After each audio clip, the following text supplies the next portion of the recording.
My name is Karl Karufel, and I am alongside, well, not the curator of topics this week. Little bit of issue going on with Mighty Joe. Everything is good. Everything is fine.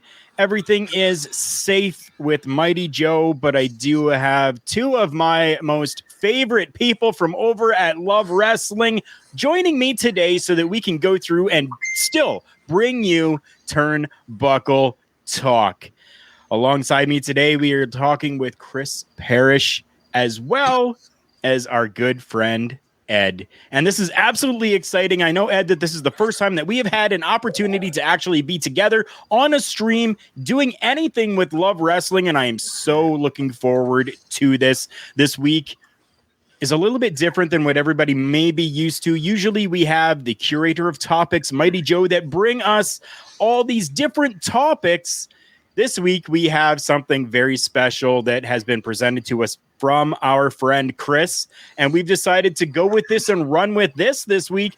And this one is very simple and easy, whether it was as a fan, as a worker, as someone who reports on professional wrestling. It doesn't matter what capacity of the professional wrestling world that you have been in. There is somewhere, somehow, some way, in some moments that gripped you, hooked you, and got you to being a professional wrestling fan. And that's what we're here to talk about today because, well, we all share in our love of professional wrestling. Chris, take this away for me here for a moment. Let people know who you are, what you do, and where you actually are working. Oh, okay. Well, thank you so much, and thank you for having me. I've always appreciated your guys' work and your show. And Joe, I really hope to see you back on. All the hope that everything is better on your end. But yeah, no, I kind of just, when I thought of this, it's so fitting, right? Like, it's just such a fitting thing of this, because I remember being a young kid, loving pro wrestling, being made fun of. I went to school dressed up as Shawn Michaels in grade 6. My best friend at the time said I looked like a girl. I went home crying because I just felt bad, right?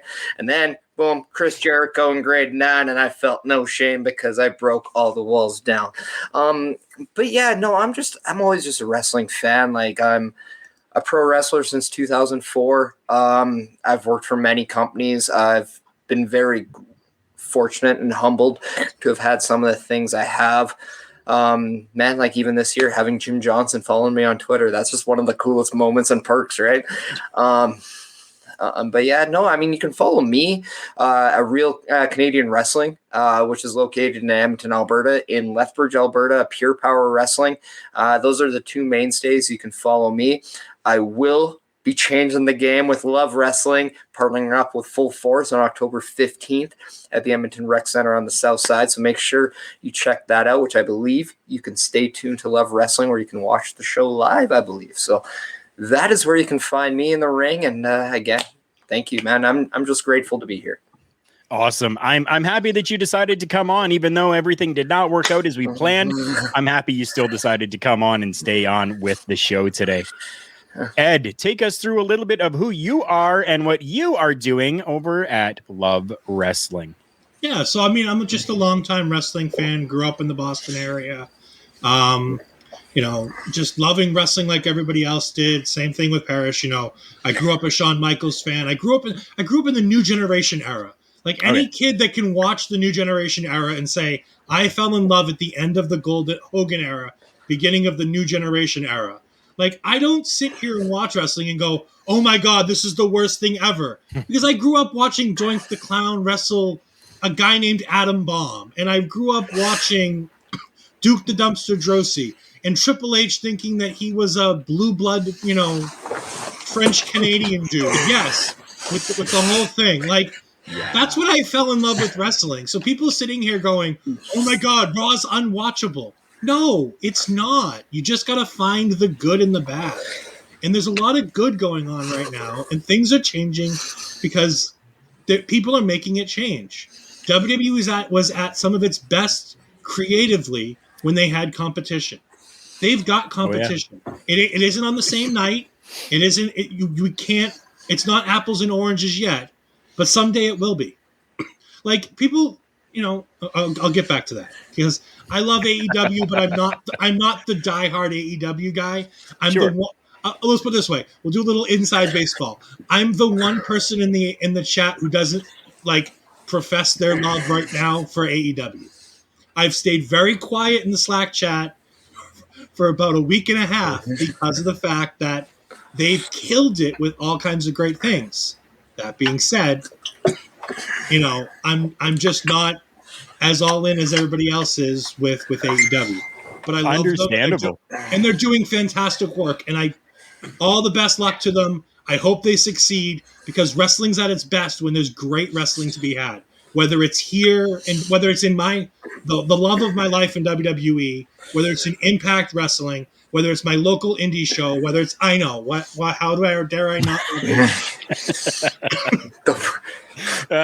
But otherwise, on Love Wrestling, I work with Parrish on Saturday afternoons most of the time, and we host a React show for right now.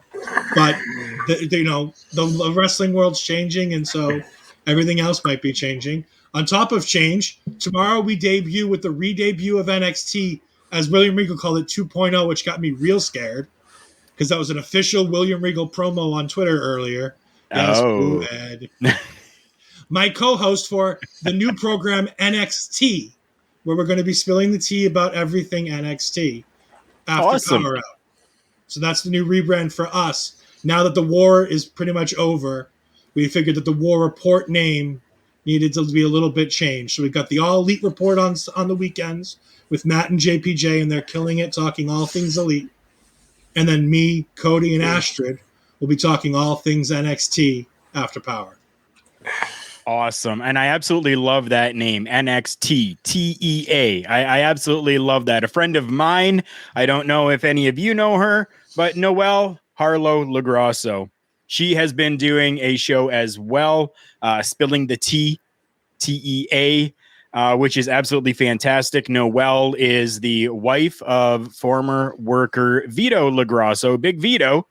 Two absolutely amazing people. I absolutely love them, and they have been a constant in my life, and I absolutely am happy for them. So I'm happy to see that someone else is using that TEA and not just Noelle, because it works so well. The chat is blowing up here, and I'm absolutely loving this. And for those of you that have not joined us here before, this is something that we love to do. We love to be putting things out there.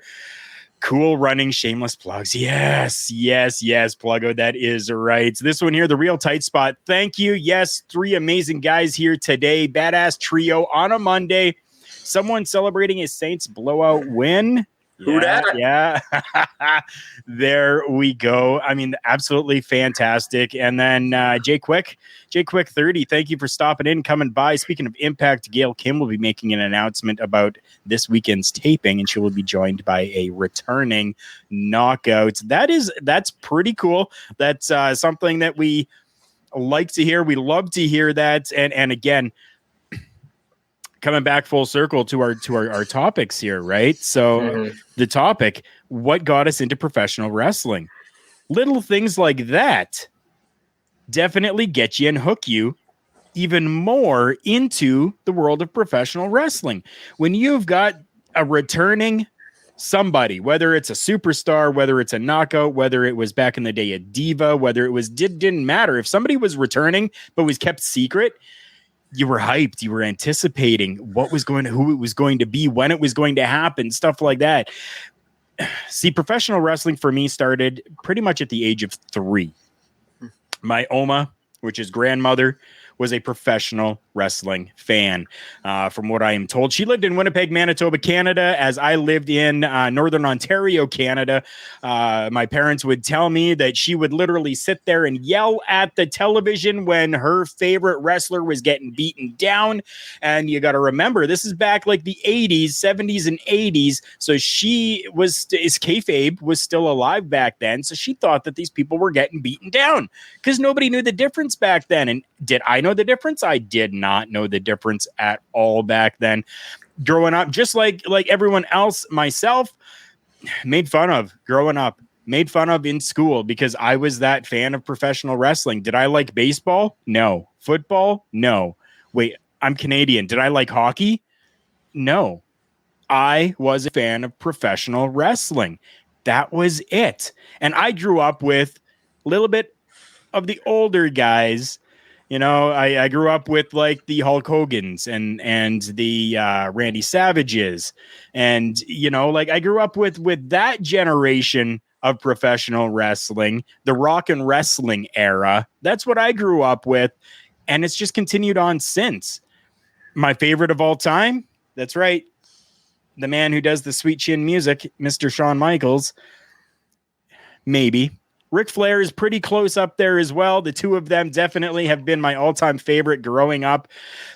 But the love of it was just there because it was different. And I didn't care that I was being made fun of because I had a passion that I was able to talk about, to the point where I even talked about steel cage matches in an oral presentation at my school that got an A+. So I think I did something right with my love of professional wrestling while other people were talking about baseball or hockey or football or anything else different like that. Yeah, I was talking professional wrestling and getting A+ in my classes. Hey there, how's it going? Thank you so much for coming by. Absolutely amazing. Tell your friends. If you're liking what you're hearing, tell your friends. And real tight spot. Let's see. PCO possible to AEW late this year. Does that happen? Maybe. I don't think so. I was just saying. I mean, PCO is as great as he is, and as great a story as it is. Especially me remembering him as John Pierre Lafitte, the Pirate, and the great story with him stealing Bret Hart's jacket. Because you know, as a Shawn Michaels fan growing up, anything bad that happened to Bret Hart made me smile. Right. So, I know that that's a dangerous thing in a room of Canadians, but I'm from Edmonton. We always learn to hate Calgary no matter what. Plus, I'm an Owen guy anyway, and a Shawn Michaels guy all the way through too. So, but like PCO is great. Brett but, screwed Brett. Yeah, I think AEW's done a really good job of keeping their legends to specific legends that are specific to the people in their company. Yeah, Taz is a great legend because, like Bully Ray always says on Busted Open, he sees a lot of ECW and AEW. He sees that same fire and passion for the guys that are in the company and girls. I'm sorry. I say guys as a collective whole because in AEW, I feel like they are a collective whole. Yes, you're right. You're right. So growing up, we're going to go through now, and I want to find out a moment in your professional wrestling watching life that not maybe solidified your love of professional wrestling, but maybe changed your game a little bit when it came to professional wrestling. I'm going to start out with you here, Chris. What is a moment in professional wrestling that really gripped you and held you as a professional wrestling fan?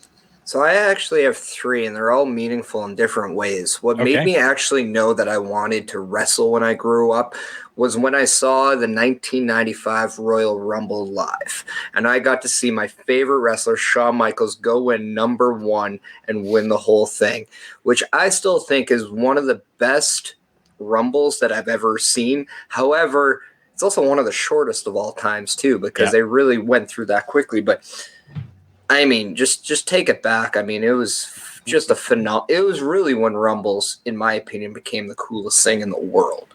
Well, and that's just for me. I know a lot of people will go back to the Ric Flair one, and rightfully so. That was a very cool one. But I mean, come on, this led to the boyhood dream coming true a year later. So I mean, please. And then it was another one of when I actually saw Rey Mysterio won the World Heavyweight title in Chicago, WrestleMania 22. Being someone who's 5'7", 180 pounds, seeing somebody my size actually win, it was very influential. Like, this was 2002, I believe, and I had just started training. I wasn't working yet. I was just in the training phase. But seeing that somebody my size could actually go to the pinnacle of this business and win one of the most important, prestigious titles in pro wrestling, I mean, how do you not? And like, it's just one of the coolest things. And then again, I'm going with Shawn Michaels, but him coming back and having the best match I humanly possibly saw that night in one of the most amazing pay-per-views, the SummerSlam, I think it was 2004. The unsanctioned match against Triple H, and just see him back and then still do it was just so influential of my life. But again, I know I said before I had 3, I lied. I'm sorry. The 4th one is one I will never, ever forget. I mentioned I went to school for Halloween dressed as Shawn Michaels, Chris Jericho.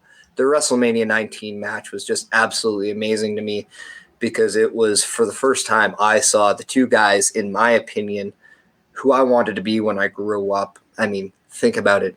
Chris Parrish, where does that come from?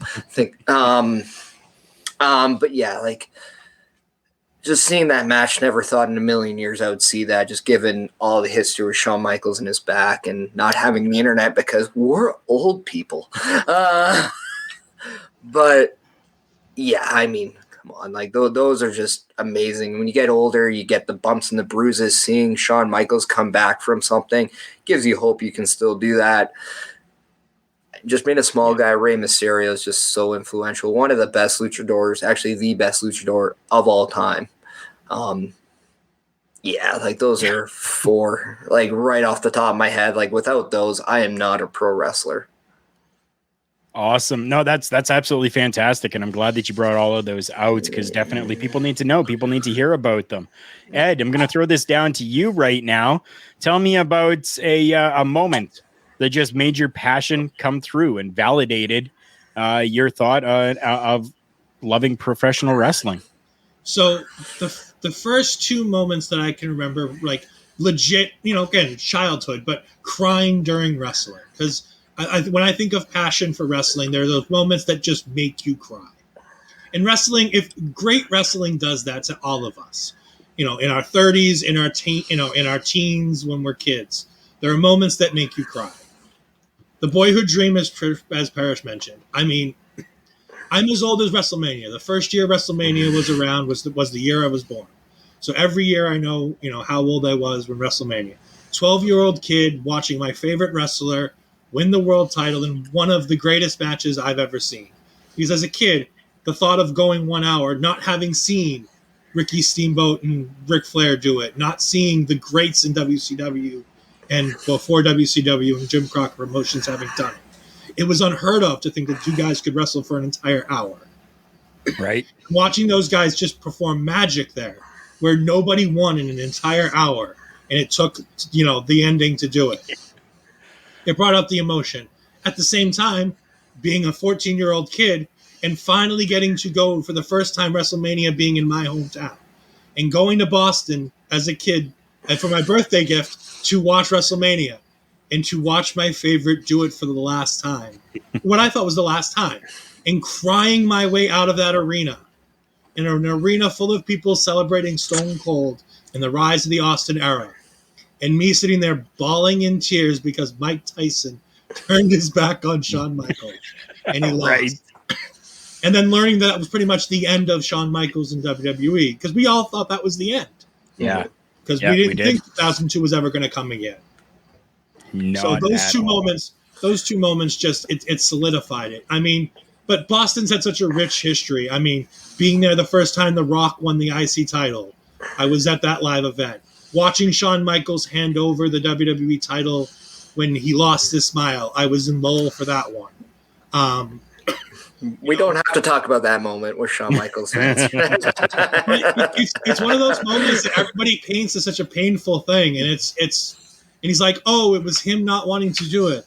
But the feel in the venue when he said that I'm walking away and I've lost my smile, and feeling the air just come out of a venue because of it. It's a special feeling. Right. And that's emotion, just as you talked about. That's human emotion that was happening inside of that arena. It definitely is. One of the biggest things for me that really solidified things was a moment with Hulk Hogan and Earthquake, where we saw Earthquake squash Hulk Hogan, and we saw Hulk Hogan being carted away while bloody on his chest and gripping his cross and holding on to that and giving a thumbs up and saying, I'll be back and it's okay, don't worry. And you saw it panning out to the crowd, and you saw that emotion out there of the people going, what did we just see? What just happened? And how is Hulk Hogan? What's going to happen to Hulk Hogan now? And then to see him return and be okay, for me was like, oh my God, superhero right there. This man was just crushed by this guy who looks like he's 1,000 pounds, and now he's back again, and he's good, and things are okay. And that for me was like superhero-like. So, I mean, it wasn't always all about Superman, who is my favorite superhero. It wasn't about any of the comic books. It wasn't about any of that. It was about this person I know is real and yet went through and endured this, but still came back. Again, kayfabe was alive, very much so back then, so I had no clue. But to me, he was a superhero now, right? And that was really what solidified it for me. Professional wrestling in the 80s, the mid to late 80s, and the early 90s, they were superheroes to me. And I think that's why I was really drawn to them, is because it was a live action superhero television show that I could watch on a weekly basis with people that I knew were not just drawn cartoons or acting at that time. I knew that it was real and it felt real. So, Chris, you were looking like you had something there. What do you got? Yeah, because we're talking about the human aspect. And I mentioned the 1995 Royal Rumble. Yeah. One of the reasons why I got to watch that, and I think we both can understand kind of what I mean. Pay-per-view was not accessible to every household back in the day. You only latched on to one of the closest buddies that you knew that had pay-per-view because you wanted to watch wrestling, right? Like that's a true thing back when we were kids. So I didn't know a lot of my friends had it, but my brother played on a hockey team where their goalie had pay-per-view, and the goalie was a wrestling fan, and I was only invited because I was a wrestling fan. And so really, like, my brother, who was a big Ultimate Warrior fan back when he was a kid, and he had the Hulk Hogan blue dumbbells and all the headband, everything, right? Like all that too. He's also 7 years older than me. And the reason why this is important, one of the moments that will always stand the test of time, I also mentioned I was an Owen Hart fan. That match of WrestleMania 10 between Bret Hart and Owen Hart, to me, will just live from an emotional standpoint, because as a younger brother, you're always trying to compete with your bigger brother. You always want to do better than him because he was the firstborn. You want to be better. And as, the youngest, you're weird, right? You're the goalie on the team. You're different. You're the outcast. You're that red-headed stepchild, we'll say.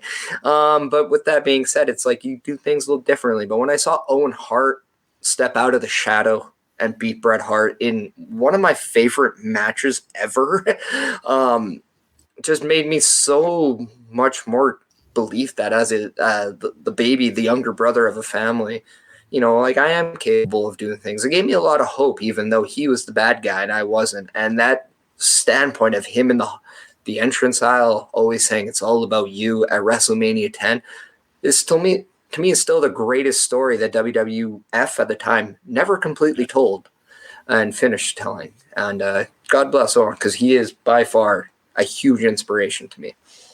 I was gonna say, if we're talking about Brett and Owen, as much as I love the match at WrestleMania 10, that SummerSlam steel cage match is probably one of the best steel cage matches I've ever seen. Yeah. And then that story going to Survivor Series and Owen pleading with his mother to throw the towel in because he knows Stu's not going to do it. Nope. He knows Stu's not going to do it. Stu's like, no, Brett told us not to. We're not doing anything. And pleading with his mother to throw the Cried towel on cue. I know. On Wasn't it great? cue. Oh, I mean, terrific. That story may not have gotten the outcome it needed to have, but there was a great story that was still told. It's still real to me, damn it. Yeah. Right? Yeah. Yeah. So now, Ed, growing up as a fan of professional wrestling, who did you really latch on to when it comes to any of the workers, when it comes to your favorites within the world of professional wrestling back then? Was it all strictly WWF back then, or were you able to catch a little bit of the outside stuff and have a favorite from there? I never knew that there was anything other than WWF. Okay. In New England, I didn't have cable for a long time. Like, I had some cable, but I didn't have access to everything. It wasn't until the war started happening that I really got to realize that WCW was a thing. Okay. I was a naive fan who didn't get what the Nacho Man and the Billionaire Ted sketches for a little bit. I didn't necessarily know what those were, and then they started before the war started. But I did love, I grew to really love some guys in WCW. And then when I found out about WCW, going back and learning about some of the greats, and so it's it's Ric Flair, it's Harley Race, but it's also guys like DDP and Sting, Lex Luger. The WCW run for Lex Luger, people remember the WWF run that was kind of failed, but they forget about the run in the first time in WCW where he was a star and he was great, and there was a reason why Vince saw him as the next Hogan. Seeing Surfer Sting back in the old days with all that great stuff. I mean, Surfer Sting was such an amazing... Like, the Crow is great, and I love the Crow, and it works for Darby Allin. But could you imagine seeing Surfer Sting now and just, like especially against guys like 2.0? Bring back Surfer Sting for something like 2.0, because that'd be funny. Because, in my mind, Sting had a moment in time. That character where he was on screen for a year and a half and didn't say a word. Yes. And didn't wrestle a match. Like, making all of that money and not wrestling a match and just showing up to do the run-in every couple weeks. That was an amazing story that they managed to tell that would never get a chance nowadays because the fan base is too instantaneous to do it, and telling a long-term story like that would never happen. But yeah, it's guys... Right. It's guys like Shawn Michaels.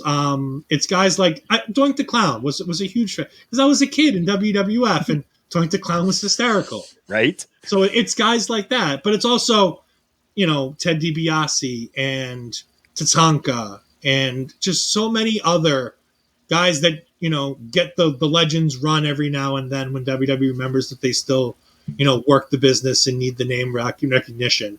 Right. But it's those guys in that early 90s period, that new generation period. That was my heyday. Awesome. So I'm going to put this up here on screen. I don't know, Chris, do you have that available anywhere close to you right now? Oh, you mean this? Like, right? So, I don't know if you guys noticed, because when we're playing all the themes, yeah.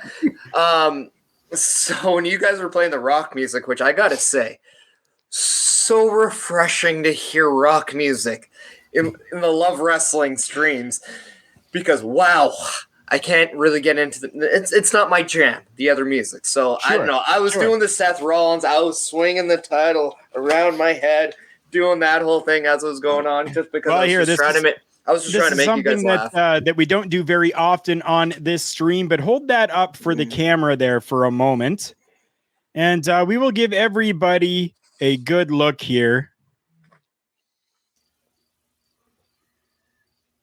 at the Love Wrestling Championship.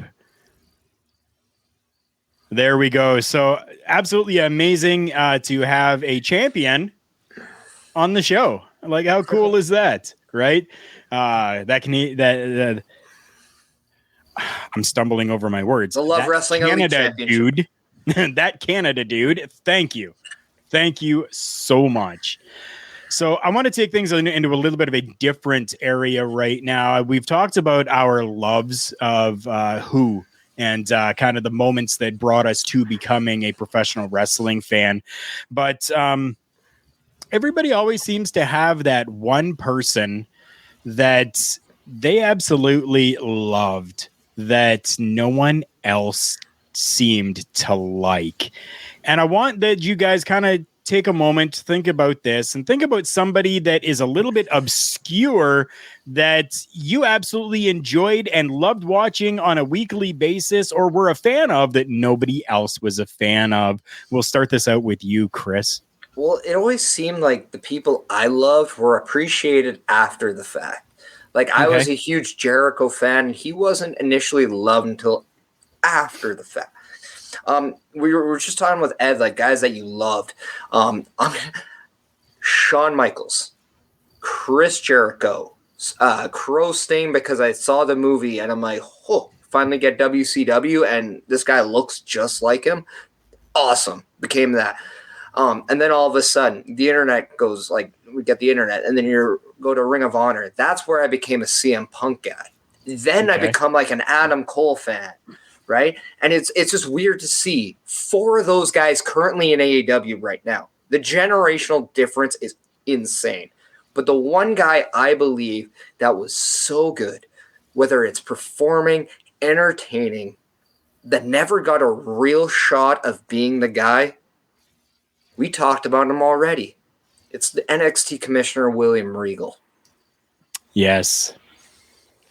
Yes. No, I definitely would have to agree with that. Ed, do you have any type of, well, let's call it a guilty pleasure when it comes to performers within the world of professional wrestling that not everybody was a fan of? I mean, like growing up, it would be Tatanka. Like, that as a kid, that was so cool. Like, he had that Hulk Hogan type moment where, he'd get beaten up and he'd do the warpath, and it was cool and interesting like that. But I moved to Wisconsin for a while, and I was able to help out with a promotion called BCW, Brew City Wrestling. Yep. And I met a guy, Matt Winchester, who turns out to be the Beer City Bruiser. and I used to get to see that guy, every couple weeks. I would see that guy do stuff, and I wrapped a ring for a barbed wire match that he had one time. That dude is super, super talented. Ring of Honor is a great home for him, but I really hope someday he gets a little bit more for himself, because while he's a big guy, he's got a lot to offer, and he's super entertaining, and he's different, and he doesn't look the part of the professional wrestler that would make it, like Adam Cole, Britt Baker says he has beautiful teeth and they're perfect and whatnot. She had a tweet out about that. Matt Winchester doesn't have a ton of teeth, but he uses that as a part of his gimmick where he gnaws on guys' arms. Like, a dude like that is just absolutely phenomenal. And I wish the best for him, because he's such a cool dude too. He definitely is. One of my guilty pleasures in the world of professional wrestling growing up was Bastion Booger. I absolutely loved and adored the character of Bastion Booger.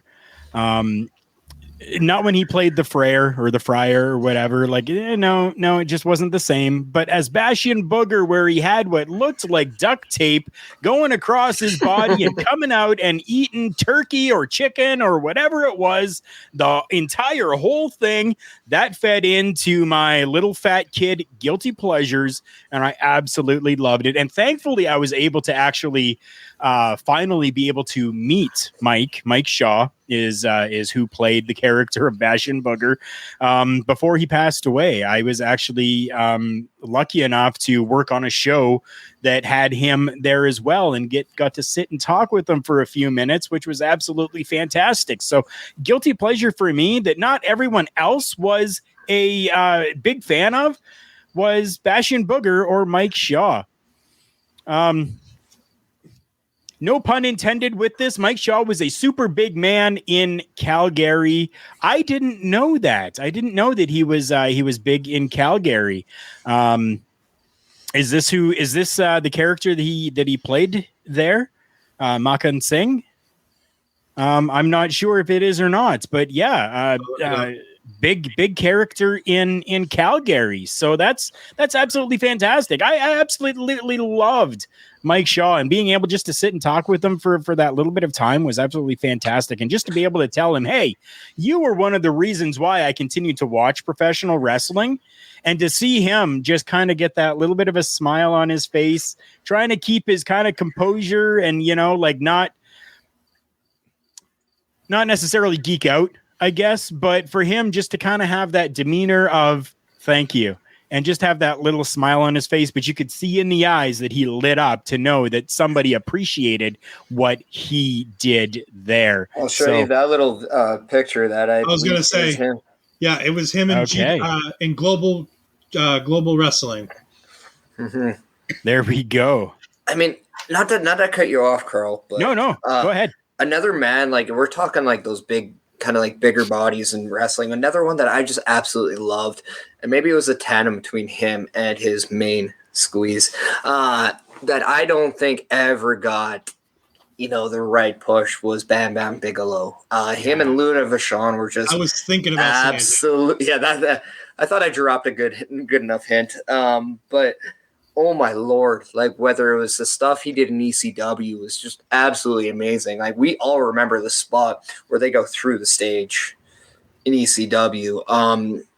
But then also like, man, that guy and Lawrence Taylor, a football player, tore the house down in the main event of WrestleMania, which is still to me right there with Bad Bunny's debut match at WrestleMania. That was like one of the best debut matches for a celebrity ever in pro wrestling. However, and it pains me to say because Diesel and Michaels killed it too that night. But it was just one of those things. Bam Bam Bigelow was one of the best big men workers at the time there, along with Yokozuna, another one that I don't think gets enough love and appreciation for how good he was. But, I mean, he got the title, whereas Bam Bam Bigelow never got that. And it's like, we always remember the guys that we loved that never got the championship, right? So, and he never even got the Intercontinental. And that was an absolutely just shame. Just shame on you, Vince. Yeah. He deserved that one.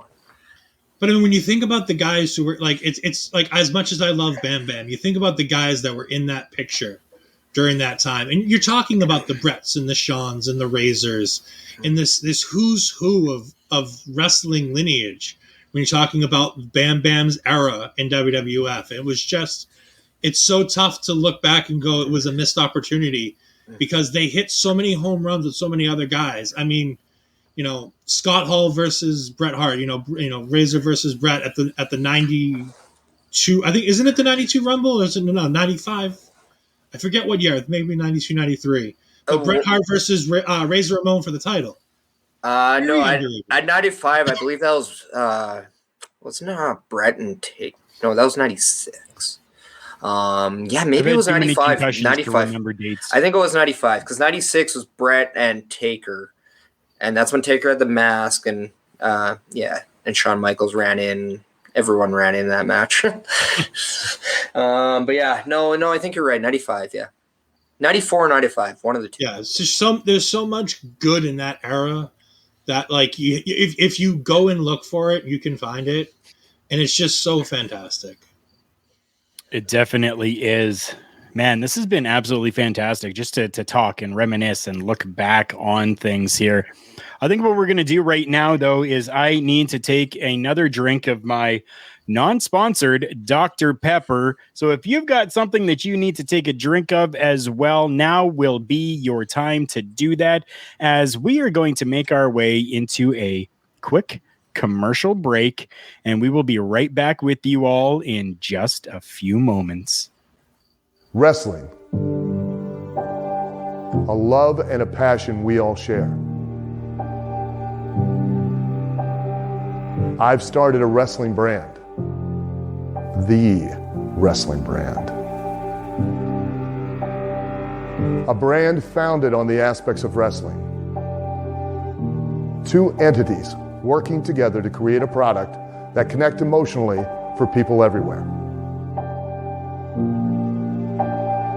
Collar and Elbow is the brand. Passion and love for wrestling is the drive. I am Al Snow, and this is Collar and Elbow, the wrestling brand.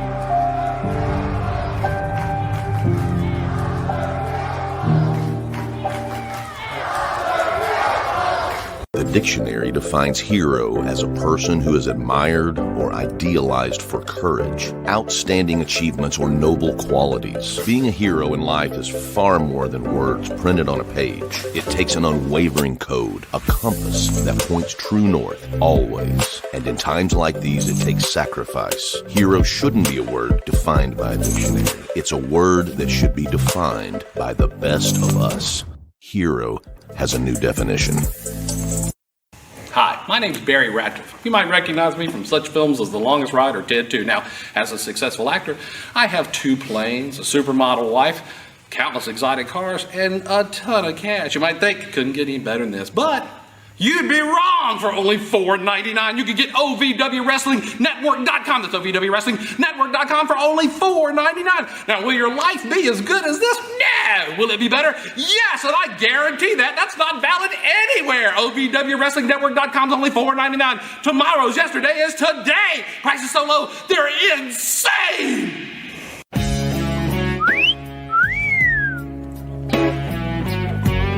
What? Angry, but well, so do I. At OVWWrestlingNetwork.com, it's only $4.99 a month. In between excitement, me too. OVWWrestlingNetwork.com is only $4.99 a month. You get that incredible value. She cost me $17 million, and I loved it. Want a real value? OVWWrestlingNetwork.com. It's only $4.99. That's a price so low. Well, it's insane.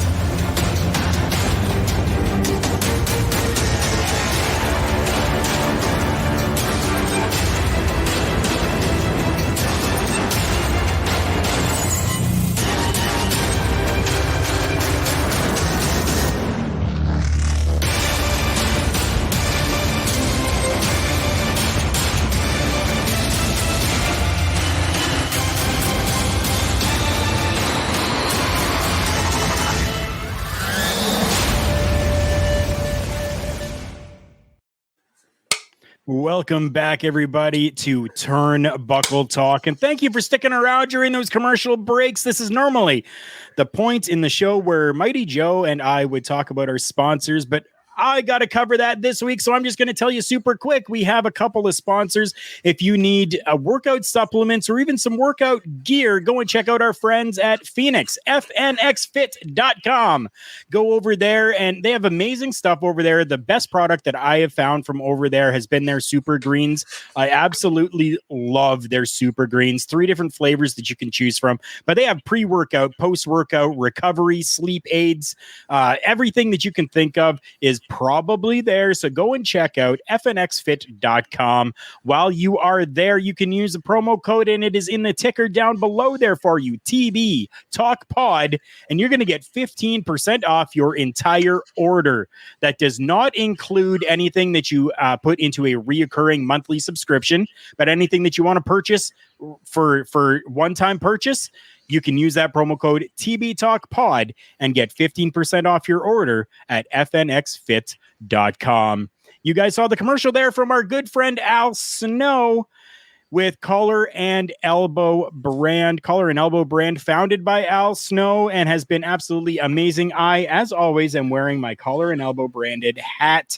I absolutely love this thing. We are proud to be the first sponsored podcast from Collar and Elbow brand. Go and check them out, collarandelbowbrand.com. Anything that you purchase over there, use the promo code JKPodcast and get 10% off that entire order, whether it is brand new or clearance merchandise. JK Podcast over at collarandelbowbrand.com.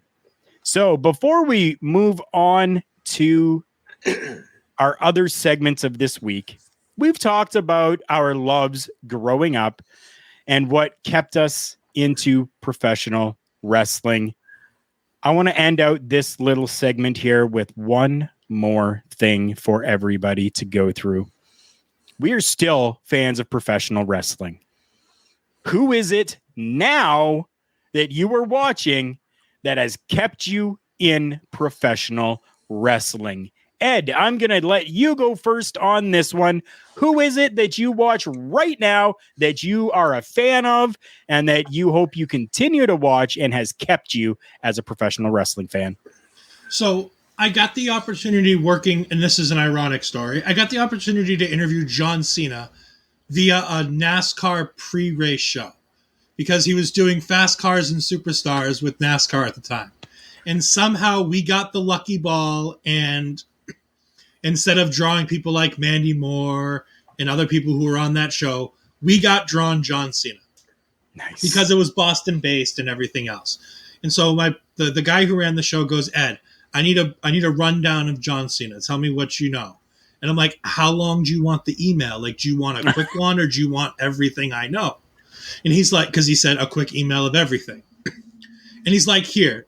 So he talked to the people and they're like, look, he's got 10 minutes. He doesn't want to talk a whole lot of wrestling, but he's giving you guys one wrestling question on top of talking about the show because he's John Cena and obviously every interview he does goes to wrestling. So they go, this is the deal. We'll do all the NASCAR stuff, but we're going to bring you in the booth for your first time on the air, and you get to ask one question about wrestling. And so it was shortly after his brother had had a car crash. His brother's a state trooper was a state trooper in the Boston area and got hit by a drunk driver during a stop. He would stop somebody else, and a drunk driver had crashed into the other car that he was trying to deal with, and he'd been injured. So I wasted in the terms of my producers, I wasted the one question on asking how his brother was after the tribute show because he had come down to Boston to do a show with his dad who runs a wrestling promotion in the area. And as if anybody who's seen John Cena Sr. on television, he's as much the same guy on television, if not more, when he's on his own and doing his own stuff. Nice. He's fantastic. But John loved the question so much that I, took the opportunity to ask about his brother. He gave me one more. So I asked him about wrestling guys like Kurt Angle and Shawn Michaels on the greatest stage. Like, what's the feeling going into a match where you're wrestling, guys who are idolized in different versions of wrestling as the best that the country has to offer? Because Shawn Michaels, at the time, me growing up, and even for a guy like, John Cena, growing up in this area, WWE would have been king. So John Cena's kept me interested in wrestling for the last 10, 15 years because he's always kind of here. Nice. But right now, if I had to pick two guys right now, I'm going to stick with my NXT roots. I'm going to go with Santos Escobar, and I'm going to go with Carmelo Hayes. Carmelo Hayes is new to a lot of NXT people and a lot of viewers around the world. But to me and guys like JPJ and Throwback, we've known him for years because he's Christian Casanova, and he's been absolutely lighting up the scene down here in the New England area and other areas. So nice. For me right now, two guys that are keeping me interested, Santos Escobar, Carmelo Hayes. Awesome. Chris, let's throw this over to you. Give me one or two names that you are watching right now that are keeping you in the world of professional wrestling. Yeah, I think as a general wrestling fan now, kind of wrestling, but always wrestling fan, I think that's very important to distinguish that, yes, regardless of the fact that I perform, I'm always going to be a fan, always will be. It's really storytelling. It's really, those little things that you just want to see. It's whether or not the product is good enough to keep your, your give a what factor. I'm choosing not to swear because I'm trying to keep this length of streak going. I'm not swearing, even though wrestling, it gets you. But it's also one of those things you can't help but love the individuality of certain characters. I mentioned four guys that just over the time of my love, Sting, Jericho, CM Punk, Adam Cole, all in AEW now, and they're generational guys that I've liked in different times.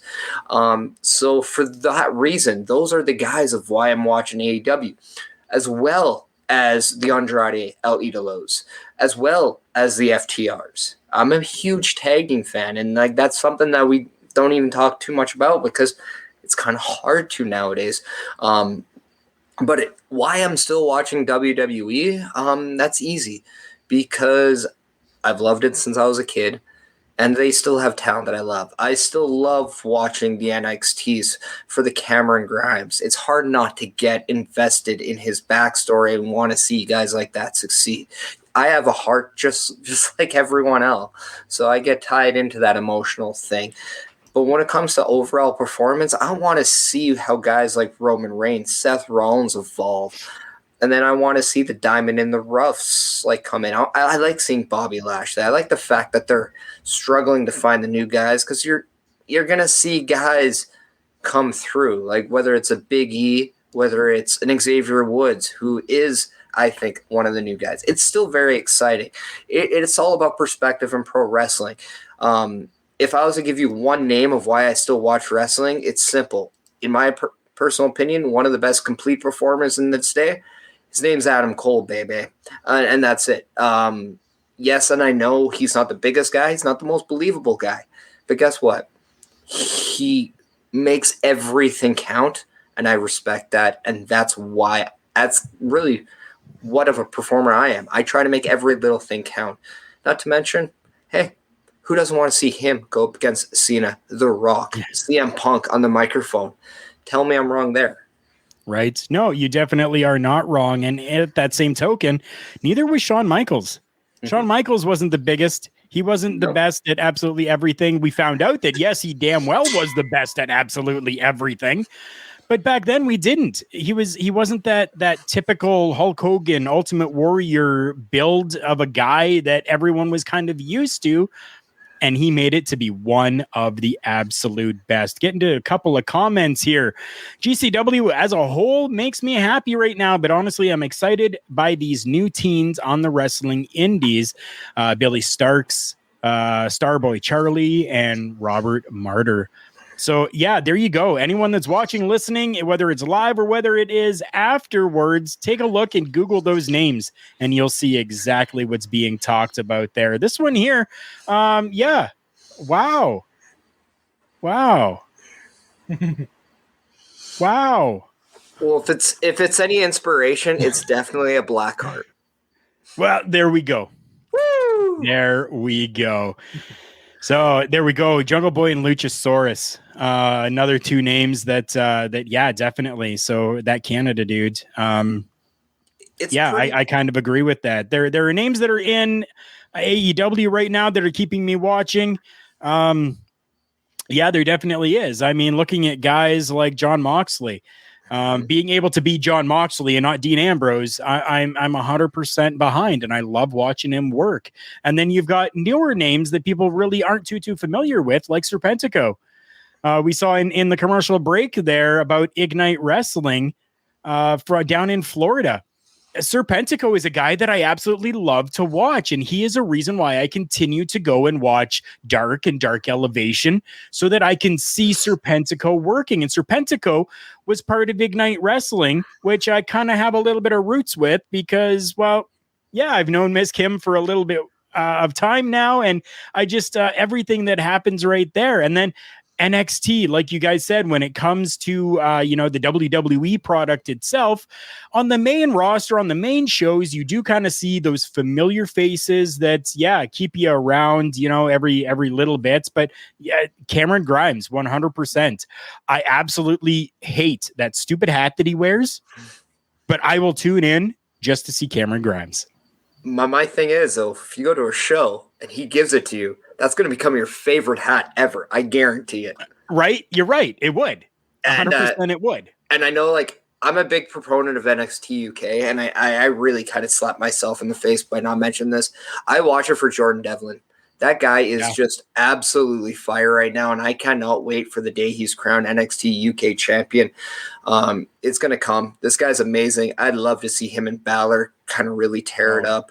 My dream NXT UK continues. My dream match is still seeing that mentor-student tag match between Mustache Mountain and Balor and Jordan Devlin. It's still just give me that please once. I don't even care if it's a live event. I just want to see it. The story is too good. Just like seeing right now current day Usos against the Mysterios. Man, it's a brother tag team against a father and son. And come on. Like, I don't care if it's under SmackDown or under WWE brand. We all have our perceived perception of what that product is now. But tell me that's not absolutely cool, seeing a guy and his son tag. That's absolutely phenomenally cool, man. Right? It Right. definitely As much as I want, it's great. Even as much as I want to see Dominic get his head punched in every time he's on my television screen. Yeah. He's got a punchable face. I'm sorry. Yeah. Oh, yeah. Nothing he's done wrong. He's just got such a punchable face. All I want to see is see him get punched. Is it weird to say that most kids don't have that? Yes, but we're old guys now. Like, let's just say it. like I remember rooting for this kid in 2005 with the Eddie and the Ray storyline with the ladder match, and now all I want to see is see him get punched in the face. I mean, I just flexed my nephew the other day because I had more Instagram followers than him. So, like, yeah, I get it. Like, we want to always compete against those little brats. I get it. Speaking of punching people in the face, we're going to move on to our next segment here, and we're going to go to our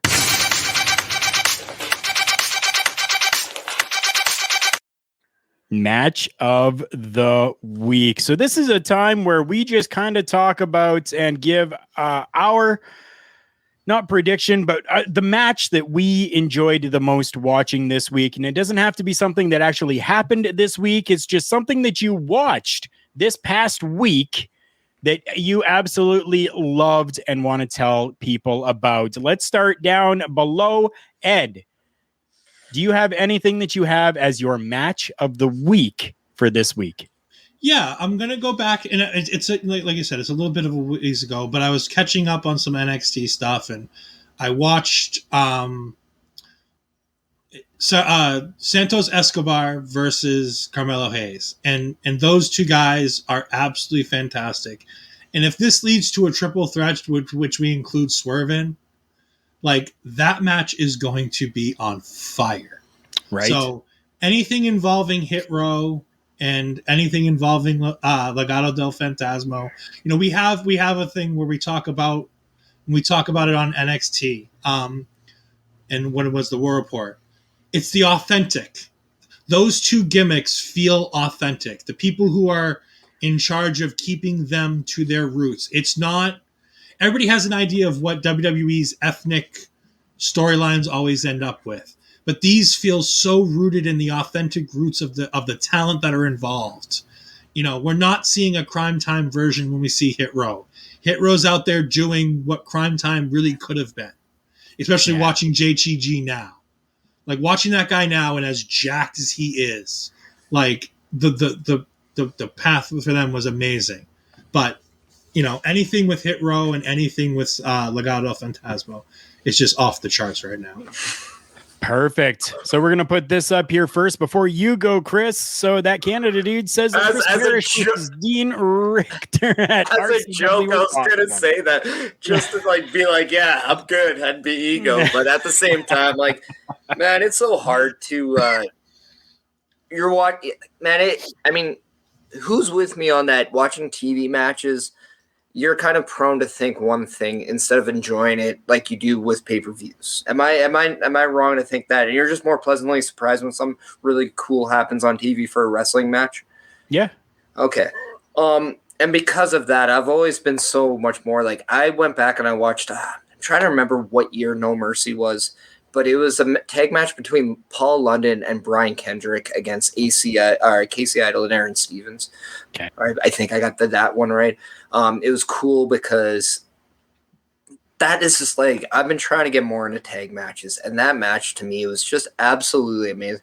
I watched that DVD this morning actually because, well, yeah, I'm on vacation, so I'm gonna watch a lot of wrestling, and I'm gonna probably drink earlier than normal. So sue me. But yeah, I mean that No Mercy one was amazing. We saw William Regal against the man that created Toothless Aggression. We also saw an amazing 4-way between Bobby Lashley, Fit Finlay, Booker T, and Batista. If people can get me on the year, that pay-per-view was absolutely fantastic. But that tag match, London and Kendrick were so good, man. So good. Yeah. 100% I mean, they were. A modern-day Hardys, I'd say for sure. Definitely, I would agree. My match of the week is coming from AEW Rampage this week, and I was very happy with Now, AEW is calling it a trios match. They're not calling it a three-way or six-man or six-woman or anything. They're calling it trios matches. We had AEW Women's World Champion Britt Baker with Jamie Hayter and Rebel taking on Chris Statlander, Riho, and Ruby Soho. Match itself was just really great to see and just amazing to continue to build everything surrounding Ruby Soho right now. Just a great matchup. I was pleasantly surprised with it. I didn't think that it was going to be as good as it was, just considering it's six people in there, and sometimes that can become a huge cluster. And I had hesitations about it, but thankfully I was very pleasantly surprised with it. And yeah, there we go. That is my match of the week. Moving on to our next segment here, something that I know that there's a little bit of this week. So we are going to be bringing you some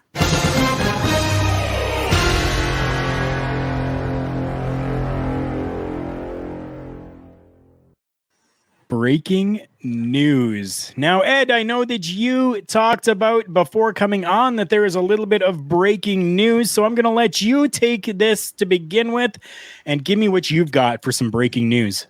So WWE announced, and say what you want about WWE and Raw and things like that. Damian Priest had a really great promo where he had an open challenge for his U.S. title, and it's been accepted by Jeff Hardy. I'm excited for this. That's going to be a really cool TV match. Hopefully there's not too much 24/7 shenanigans involved, considering Jeff Hardy was put into the 24/7 picture last week. Yep. But it continues putting Damian Priest in there with guys who can just go and guys who can make him look great. And anything that makes him elevated and puts him on television and lets us get to see him is great. I mean, and then we have all the news from last night that broke about NXT as well, but I'm sure somebody else will mention that. Well, Chris, do you want to mention anything about NXT or Ed, just take it away? I mean, we all know that unfortunately Samoa Joe has had to step away again for an injury.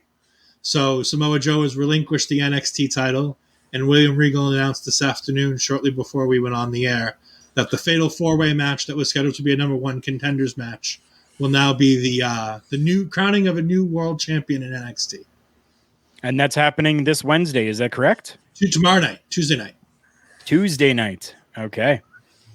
Chris, you have anything for any breaking news? Well, I mean, I don't know how much breaking news it is, but it was dropped today that Big E is saying he plans to cash in the Money of the Bank at Monday Night Raw tonight. So if there's anything to get excited for Monday Night Raw, I think the fact that not only are we going to see all three members in the New Day back together on televised regular show today, which is always entertaining, but the fact that Big E has a rhyme and a reason to why he's going there, and I think that's really cool. And if by chance we get to end today saying Big E is your new WWE World Heavyweight Champion, had to do that because I'm sitting down, so I can't thrust the hips that way. Yeah. Plus, sorry guys, I'm white. My feet, guilty. Got no rhythm. It's my George Michael. But I mean, come on, how cool would that be to actually be able to wake up on a Tuesday saying Big E is the WWE champion? I mean, and we can talk about how cool it was at WrestleMania when we had Sasha Banks and Bianca Belair, two women of color, main eventing a night of WWE. But how cool would it be if your main event picture on a Monday Night Raw for the WWE Championship also now has two performers of color? I mean, just a test of time to how much this wrestling has evolved and just how much it's just amazing to see stuff like that. So if we're going to talk about something positive, I mean, Big E possibly being WWE champion, come on. Who does not want to see that? We've been this bandwagon for a while now. Right. It almost got me to go down to the ticket office at the Garden and purchase a ticket for tonight, because I was like, I'm not sitting through 3 hours of Raw live. But that's not even so much that it's Raw. I don't do television shows live anymore. If it's a pay-per-view or a house show, I'm good. But televised wrestling live is so difficult to watch especially with WWE, where it's the commercial breaks or the commercial breaks. With Ring of Honor, a television taping is fantastic. You're in and out. You get 3 weeks of TV, and you're in and out in 2.5 hours. But I mean, I can't. I mean, that's exciting enough that I almost went and bought a ticket tonight. I mean, to go see if Big E could do to it. say you're there for when this happened. I mean, to me, that's so hard to not go on my, especially given the times we are. When you have an opportunity, come on, you got to take it. That's what this life is about now, isn't it? I'd have to leave now. I'd have to leave now. Unbeknownst to me, I was actually able to be part of a history-making moment with the WWE back in 2004. I was there at SummerSlam for Randy Orton's first win and becoming the youngest world heavyweight champion. So that was something pretty cool. You know what else is really cool? The 2300 Arena. So if anyone is in the area of the old ECW stomping grounds, the 2300 Arena, in October 2nd in Philadelphia, there's going to be somebody that is making their way over to MLW, and we are talking Mr. Bobby Fish. It has been confirmed that he is going to be part of the upcoming Opera Cup tournament and making his debut at the Fightland show on October 2nd in Philadelphia. He says, I'm ready to jump in headfirst into MLW, especially with the Opera Cup. I welcome this new challenge. I'm in a situation now where I have extra room for creativity with what you see in the ring. That's what I'm here to push. MLW has some very talented athletes, and I'm excited to see how we mix it up. So if you are a fan of Bobby Fish and want to see him in action and are near Philadelphia and the 2300 Arena, that might be what you need to do and where you need to go. Yeah. So thank you very much, guys, for that. That was absolutely amazing. I'm glad that we actually had some good breaking news to give with everyone, because over the last couple of weeks, there really hasn't been very much that we haven't talked about on the main part of the show. And it has been absolutely great to actually have some news to bring back again. We're going to give everybody a little bit more news, maybe not so much news, but some tips and some tricks coming up here as we go into our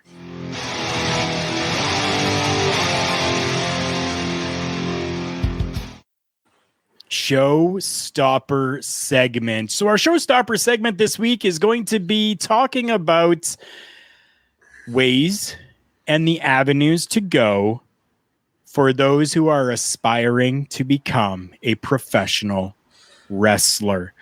Anyone who's looking to get into the business, and it doesn't necessarily have to be if you're looking to get in as a worker, as a wrestler. It could be if you're looking to get in as commentary, if you're looking to get in as backstage reporter, announcer, it doesn't matter. There are many different ways and avenues that you can go about it. Chris, I know that you are itching to talk about this, so I'll let you start out a little bit here and give us some of the best ways and best practices for that. Well, the first thing is, it's all about, you got to make sure you have the right attitude. You got to make sure that you're willing to always wake up every single day, despite how you feel, to always be ready to learn. And it doesn't matter if you're on day 1 or you're in year 10. If you don't have that mentality, you will not last in professional wrestling. So you have to be humble and grateful for every chance you have. And be able to be a sponge to information, because I've always had this theory on wrestling. Whereas as a performer, I always want to have a perfect match. But here's the catch. How I was as a pro wrestler in 2004 is completely different from how I am a pro wrestler in 2001. So what I viewed from a perfect match in 2004, I could be absolutely just looking back at that and nitpicking every little thing now, because my thought process to wrestling has changed. Just like it will probably tomorrow, next year, whatever. So by that theory, it's no longer a perfect match. But if every day I'm inspiring to get better and learn from the match that I just had, or a performance I had, or anything like that, I'm getting better as a performer. So you got to have that mentality, because if you don't, you're only going to be as good as what you think you are. And usually what you think you are is not as good, not to mention there are a lot of people in that locker room that have zero time for you. because everyone helps each other. Make sure you go to a good school. Make sure that they have recommendations. Make sure that they're teaching you the hard way, not the easy way, because you appreciate the hard way. Look at everyone in these major companies that you're watching on a 24 special on the network. They're telling you all the struggles they had. They all don't come from the same background. They always talk about the struggles that they had, and they had to overachieve to get there. Why? Because this is not an easy business. No. Is it for everyone? No. But can it be? Depends on who you are. You have to overcome and you have to evolve. And if you're not willing to do that, you are simply wasting people's time, and you're going to hurt yourself doing that in the process. So make sure that you take it seriously. Share as hard as it is financially, if you have to travel and move to get to a better learning curve, if it's what you're seriously considering, do it. The sacrifice is worth it. And understand that you're going to have to sacrifice. You're going to have to give away everything that you thought you'd want in a personal life. Become a professional wrestler. Yeah. Ed, for yourself, is there anything that you can speak to anyone who's looking to get into, whether it's, as a professional wrestler or as a commentator or in broadcasting or anything like that? Do you have any advice? Never stop, never give up. You're going to hear the word no an awful lot. It's become so easy to start a podcast and start doing your own thing. Make sure you're reaching out. Make sure you're connecting with the right people. Align yourself with people who aren't going to hurt you or stab you in the back if you get bigger than they are. Like Parrish was saying, even with working with wrestling schools, I'm lucky enough to grow up in an area where we had the chaotic wrestling school, where the word chaotic, some people go, I think I've heard of that. Well, you've heard of our graduates, guys like Kofi Kingston, guys like Tommaso Ciampa, Hanson of the War Raiders. Those are just a few of the guys in this wrestling business who have come through that school. Triple H, came through the Kowalski school that was right next door to the Chaotic Wrestling Academy back in the day. And they've taken over a lot of those practices. If you're looking for a place and you just want name recognition of guys that know what they're doing and are great hands, Flatbacks. I mean, those two guys, they don't need to do this wrestling thing anymore. Sean Spears and Tyler Breeze have figured out what to do to make themselves marketable and everything else. Yeah. But they're such great workers that I can't imagine that Flatbacks isn't a good school. I can't imagine 3D Academy isn't a good school. Look for the guys in your area who are former good hands. You don't have to look for the star because the star might not know how to teach. But if you find the good hands, those are the guys that are going to teach you what you need to get into this business the right way. There you go. I fully agree with all of that. You need to find that school and you need to have the dedication. First and foremost, though, you need to make sure that you get your education. Do not think that you are going to go to a professional wrestling school and make it to be the next Hulk Hogan, Shawn Michaels, Ric Flair, or anything like that, because the chances of that, unfortunately, are pretty slim to none. So before you even think about getting into a professional wrestling school, look at finding something in actual school. Get yourself a diploma, graduate high school, take something in college, and have something that you can fall back onto. Because the professional wrestling world is not for everyone, and it's something that not everybody is going to find major success in. I can tell you from personal experience that I didn't go to college, and I went right to professional wrestling, and it screwed me because I did not make a lot of money in the professional wrestling world, and I had to take these menial jobs and just to pay the bills, and I didn't get myself an education. So make sure you do that first and foremost, and then find a reputable company to go and train with for professional wrestling. That's going to be your biggest thing. Somebody who is reputable.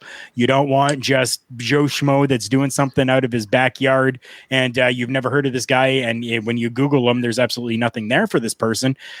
You might want to stay clear of that just a little bit. If you go to the shows and you're able to stick around afterwards, talk to some of these independent workers that are out there and ask them, say, hey, you look like you're doing pretty decent working inside of this company. Where did you train?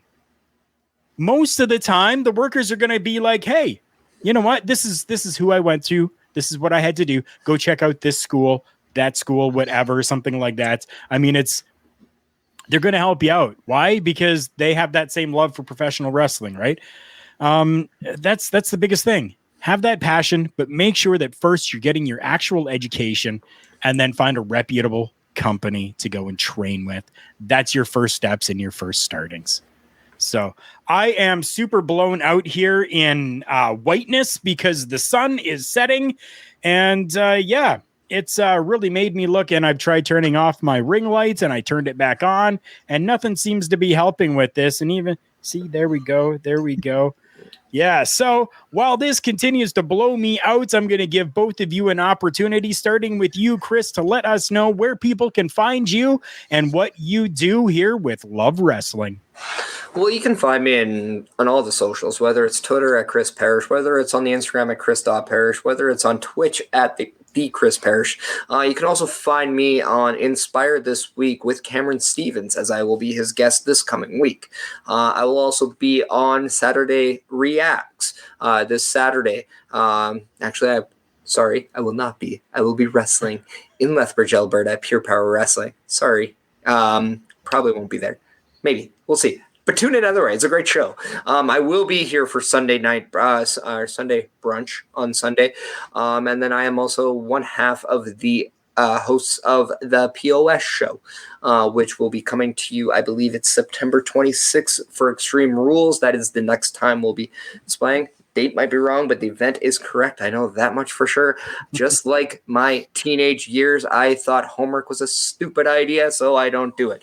But look at me now. But yeah, no, that's where you can find me. Make sure you go to lovewrestling.ca for all your needs for love wrestling information. So many great shows, so many good stuff. Go to the shop, buy our stuff, because we like to pay bills too. That's right. Ed, what about you? Where can people find you this coming week over on Love Wrestling? So people can find me on Twitter at edfries12584. You can find me. I'll be hosting along with Ashton Pizarro and Cody. I'll be hosting the debuting NXT tomorrow night after Power Out with our double feature. So stop in and watch Power Out as soon as NXT is over, and then we'll be following right afterwards, as we'll be talking all the happenings of the Index wedding, of the rebrand of NXT, of the crowning of a new world champion. There's a whole lot going on tomorrow night. There definitely is. That being said, you can also catch me on the Saturday Reacts, and you can also catch me moderating in Tom Collihue's Twitch channel for his spoiler warning shows. Awesome. You guys can find us at TB Talk Pod on Facebook, Instagram, and Twitter, and we are over on lovewrestling.ca. So make sure that you are checking out lovewrestling.ca. As you heard, there is so much stuff that is happening over there, and it's all good quality stuff that's happening there. Make sure you go and check that out. As I talked about before, our sponsors, Phoenix, FNXFit.com. Use that promo code TB Talk Pod, and you're going to get 15% off your order. And our friends over at collarandelbowbrand.com, use that promo code JK Podcast for your 10% off. And we have to say thank you so much to StreamYard, because without StreamYard platform, we would not be bringing you all of this great content in video format. And we have to say thank you to our friends over at the HTM Podcast Network, as well as IndiePW.com, for continuing to be amazing and hosting this show every week and putting it out there for their fan base and their listeners, who most of them have come over to become fans of us as well. And we are so happy with that. Thank you so much to everybody. I'm not sure what is going to be happening this week with Turnbuckle Rewind, so I'm not going to give you any information on that as of yet, but what I can tell you is that if a Turnbuckle Rewind episode comes out this week, it will be available at lovewrestling.ca. So make sure that you are watching lovewrestling.ca on Wednesday to see if there is an episode of Turnbuckle Rewind that comes out. I'm going to do my best to make sure that we get that done for everybody because we absolutely love consistency and we want to stay consistent with it. Chris, what do you got before we go? Karl, if you need some help, I'm off this week. I'm just saying, I'm here for you, buddy. But also, I just before you go, I just want everyone to know that we do want everyone to make sure that if you have a chance to send Mighty Joe your wishes. He is going through a little bit of a struggle with a flood in his house. It is not fun. So he is going through some crappy times right now. So make sure you show some love to Mighty Joe because he is absolutely killing it on so many fields. So we can't forget about Mighty Joe. Absolutely.